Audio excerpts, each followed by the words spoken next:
இன்னைக்கு நம்ம பார்க்க போறது டிஎன்பிசில இருந்து ஒவ்வொரு கொஸ்டினையும் ப்ரீவியஸ் இயர் கொஸ்டின் பேப்பரும் எடுத்து ஒவ்வொன்றையும் நம்ம டீட்டெயிலாக பார்ப்போம். இது வந்து குரூப் 1 ஸ்டாண்டர்டில் நடத்தப்பட்ட ஒரு டெக்னிக்கல் எக்ஸாமுக்கான கொஸ்டின் பேப்பர். இதில் ஃபர்ஸ்ட் கொஸ்டினாக அவங்க கொடுத்துருக்கிறது வந்து சயின்ஸ் தான். ஸோ அந்த கொஸ்டினுக்கு இன்னைக்கு நம்ம டீட்டெயிலாக எக்ஸ்பிளைன் பார்த்துருவோம். கீழ்கண்டவற்றில் எது சரியான கூற்று? சங்கிலி தொடர் கூடும் பொழுது ஆக்டேன் எண் உயர்கிறது.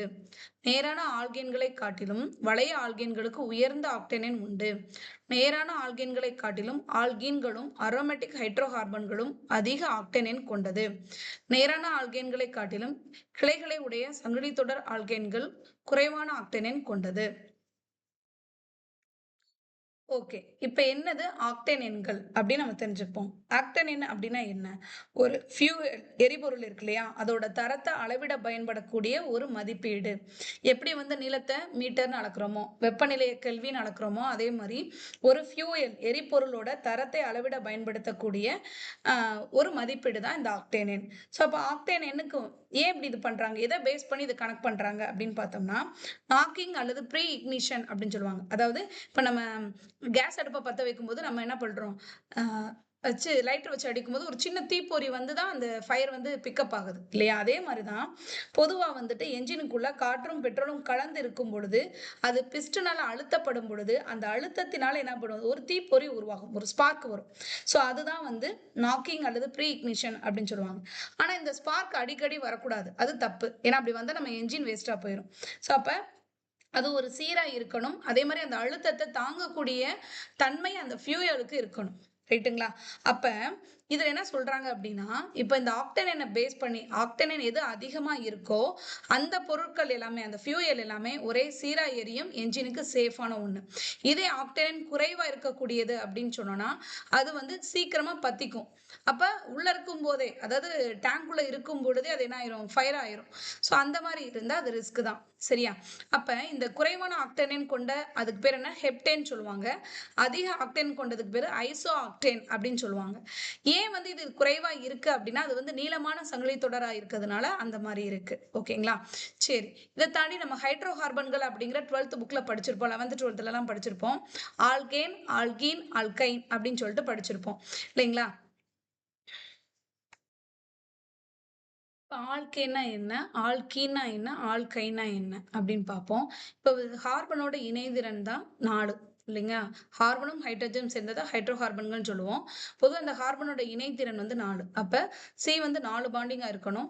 இப்போ இதில் CH3 bond, single bond CH3, இது வந்து ஆல்கேன்னு சொல்லுவோம். இதே டபுள் பாண்ட் இருந்தால் அது ஆல்கின்னு சொல்லுவோம். இந்த இடத்துல ட்ரிபிள் பாண்டு வரணும். ட்ரிபிள் பாண்டு வந்து அது ஆல்கைன்னு சொல்லுவோம். சரிங்களா? அப்போ அந்த ஆல்கேன், ஆல்கீன், ஆல்கைன் அப்படின்னு பார்க்கும்போது இதுல சிங்கிள் பாண்ட் இருக்கு, இதுல டபுள் பாண்ட், இது ட்ரிபிள் பாண்ட் இருக்கு. ஸோ பாண்டோட எண்ணிக்கை கூட கூட அதோட பவர், வலிமை கூடும், அதோட பிணைப்பு ஜாஸ்தியா இருக்கும். அப்ப ஈஸியா அதை உடைக்க முடியாது. ஒருவேளை அழுத்தம் அதிகமா இருந்தாலும் இந்த இடத்துல இது ஈஸியா உடையாது. ஆனா இங்க இது ஈஸியா உடைஞ்சிரும். ஸோ அப்ப ஆல்கேன்களுக்கு அழுத்தத்தை தாங்கக்கூடிய தன்மை கம்மி, அதாவது ஆக்டேன் எண் குறைவு. ஸோ அப்ப ஆல்கீன்களும் ஆல்கைன்களும் அதை விட அதிகமான ஆக்டேன் எண்கள் இருக்கும் அப்படிங்கிறத நம்ம புரிஞ்சுக்கிறணும். இதே மாதிரி பென்சின் சேர்மங்கள் அப்படின்னு சொல்லிட்டு நம்ம பார்த்துருப்போம். பென்சின் வந்து எப்படி இருக்கும் அப்படின்னு பார்த்தோன்னா, இந்த ஒரு ஹெக்ஸகனல்ல நம்ம பார்த்துருப்போம்.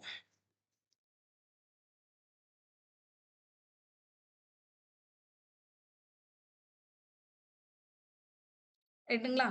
இப்போ இது அரோமேட்டிக்கா இருக்கும் பொழுது அதுல என்ன இருக்கும் அப்படின்னு சொன்னா பாண்ட் வந்து ஸ்ட்ராங்கா இருக்கும். ஸோ இதுக்கு பேசிக்கா இதுல வந்து எப்படி இருக்கும் அப்படின்னா, இதோட தன்மை வந்து பாண்டிங் வந்து ஸ்ட்ராங்கா இருக்கனால அழுத்தத்தை தாங்கக்கூடிய தன்மை இதுக்கு உண்டு. ஸோ அப்ப இதை வச்சு நம்ம என்ன பண்ணலாம், இப்போ கொஸ்டினுக்கு ஆன்சர் பண்ணலாம். பொதுவா ஆக்டேன் எண்கள் நம்மளுடைய வாகனங்களை, நம்ம பயன்படுத்தக்கூடிய வாகனங்களை பார்த்தோம் அப்படின்னா, சாதாரண பைக்குக்கு 87 to 91, 91 இருக்கணும். 87ல இருந்து 91.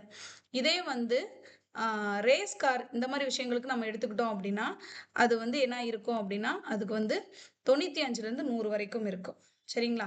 ஸோ அப்ப இந்த ஆக்டேன் எண்கள் ஐசோ ஆக்டேனுக்கு அதிகம், ஹெப்டேனுக்கு 0. சரிங்களா? சரி, இப்போ நம்ம இந்த கொஸ்டினுக்கு ஆன்சர் ட்ரை பண்ணுவோம்.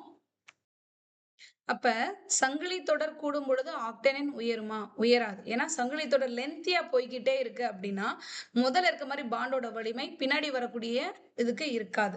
அப்ப எண்ணிக்கை கூட கூட அதோட வலிமை குறைஞ்சிரும். அடுத்து நேரான ஆல்கேன்களை காட்டிலும் வளைய ஆல்கேன்களுக்கு உயர்ந்த ஆக்டேனின் உண்டு. ஸோ அப்ப நேரானதை விட வளைய தன்மைக்கும் சரி, பிரான்ச்சஸ் சங்கிலி தொடர் இருக்கக்கூடியதுக்கும் சரி, நேரான ஆல்கேனை விட அதுக்கு ஆக்டேனின் கூடுதலா இருக்கும். அதாவது பவர் அழுத்தத்தை தாங்கக்கூடிய தன்மை அதிகமா இருக்கும். அடுத்த நேரான ஆல்கேன்களை காட்டிலும் ஆல்கீன்களும் அரோமேட்டிக் ஹைட்ரோ கார்பன்களும் அதிக ஆக்டேனின் கொண்டது. ஸோ இது நம்ம பார்த்துட்டோம். ஏன்னா இதுல எல்லாம் பாண்டு அந்த சிங்கிள் பாண்ட் இல்லாம டபுளா ட்ரிபிளா இருக்கிறதுனால அதை உடைக்கிறது சிரமம். ஸோ வலிமையா இருக்கிறதுனால அதோட பவர் ஜாஸ்தியா இருக்கும். ஸோ அந்த ஆக்டேனின் அதிகமாக தான் இருக்கும். நேரான ஆல்கேன்களை காட்டிலும் கிளைகளை உடைய சங்கிலி தொடர் ஆல்கேன்கள் குறைவான ஆக்டேனின் கொண்டது. ஸோ இது தப்பு.